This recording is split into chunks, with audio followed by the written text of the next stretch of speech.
ஆமா, நாம உனக்கு சம்பளம் கொடுக்கலாம். என் அப்பா ஒண்ணும் சொல்ல மாட்டார், நீ கவலைப்படாதே. போகலாம் போகலாம்.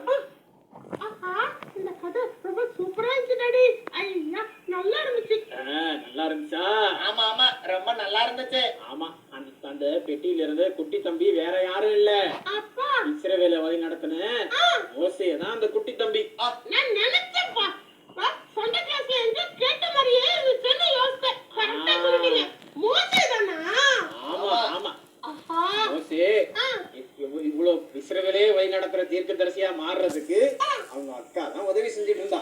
அச்சச்சோ, காலத்துல அவளும் ஒரு பெரிய தீர்க்கதரிசியா ஆனா. அப்படியா?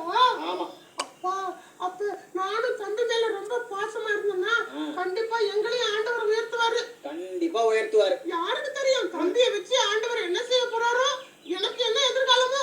நாங்க இனிமே சண்டையே போட மாட்டோம்ப்பா. ஆமாப்பா, இனிமே நாங்க சண்டையே போட மாட்டோம். கை கொடுத்துக்கங்க. தம்பி சாரிடா, என்ன மன்னிச்சிடுறா. என்னையும் மன்னிச்சிருக்கா. சாரிக்கா. இது போல மோசே மிரியாம போல நீங்க ரெண்டு பேரும் ஒத்துமையா இருக்கணும். அப்படி இருந்தீங்கன்னா தான், கடவுள் வழியில நடந்தீங்கன்னா தான் கடவுள் உங்க ரெண்டு பேரையும் உயர்த்துவாரு. எப்பயும் சண்டை போட்டுக்கிட்டே இருந்தீங்கன்னா, எப்பவும் பிடிவாதம் பிடிச்சிக்கிட்டு இருந்தீங்கன்னா எப்படி கடவுள் உங்களை உயர்த்துவாரு? அப்பா, எனக்கு ஒரு சின்ன சந்தேகம். என்ன சந்தேகம்? மோசேவும் மிரியமும் கடைசி வரைக்கும் சண்டை போடவே இல்லையாப்பா? கடைசி வரைக்கும் சண்டை போடல, ஆனா ஒரு சில மனஸ்தாபங்கள் வந்தது. ஆனாலும் அவங்க சரி பண்ணிக்கிட்டாங்க. புரிஞ்சிச்சுப்பா. புரியுதா?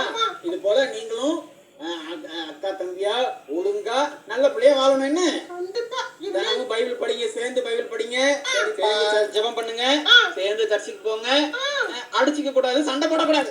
சரிப்பா.